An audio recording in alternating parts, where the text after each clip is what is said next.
السلام عليكم ورحمه الله وبركاته. ازيكم حبايبي، عاملين ايه؟ النهارده ان شاء الله اليوم ال 24 معانا في دوره فراخ عيد الاضحى المبارك.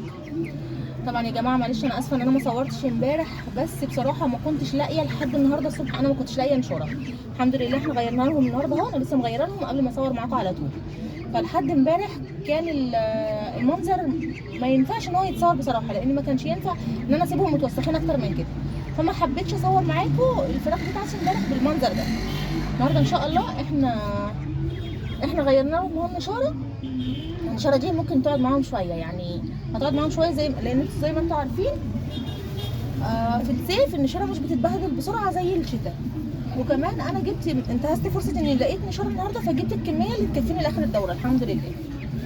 فان شاء الله مش هنتاخر عليهم تاني في تغيير النشاره.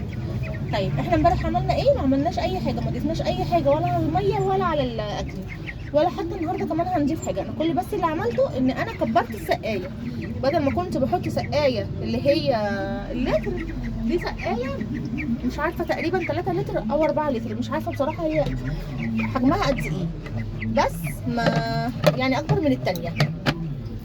وحطيت هنا كمان حبايبي، احنا كنا بنحط على حجر واحد كده السقايه، انا حطيت واحد تاني جنبه علشان تاخد السقايه الكبيره وما يقلبوهاش لما يجوا يشربوا، ما يقلبوهاش على النشاره ويبلوها.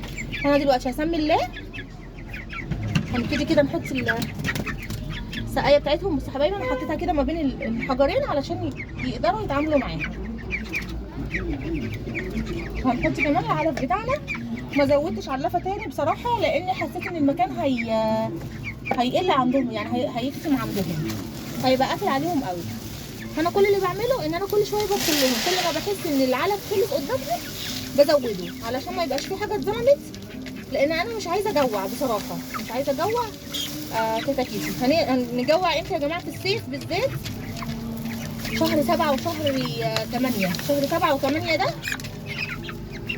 بنحاول على قد ما نقدر ان احنا وقت الظهر ده ما نحطش اكل، يبقى الميه بس اللي قدامهم، الميه بس اللي قدام الطيور بتاعتنا، علشان الاكل بيعمل لهم زي اجهاد كده شويه. فوقت الظهر بنشيل الاكل من قدامهم ونحط الميه بس. طبعا الميه ما تتشالش، بالذات لو بتربي في صيف الميه ما تتشالش خالص، وعلى قد ما تقدري الميه تبقى متوفره قدامهم طول اليوم ال 24 ساعه. فانا مش هطول عليكم الفيديو ده، كان الفيديو بتاعنا حبايبي. يا ريت لو عجبكم الفيديو فعلوا زر الجرس واشتركوا في القناه عشان يوصلكم كل جديد.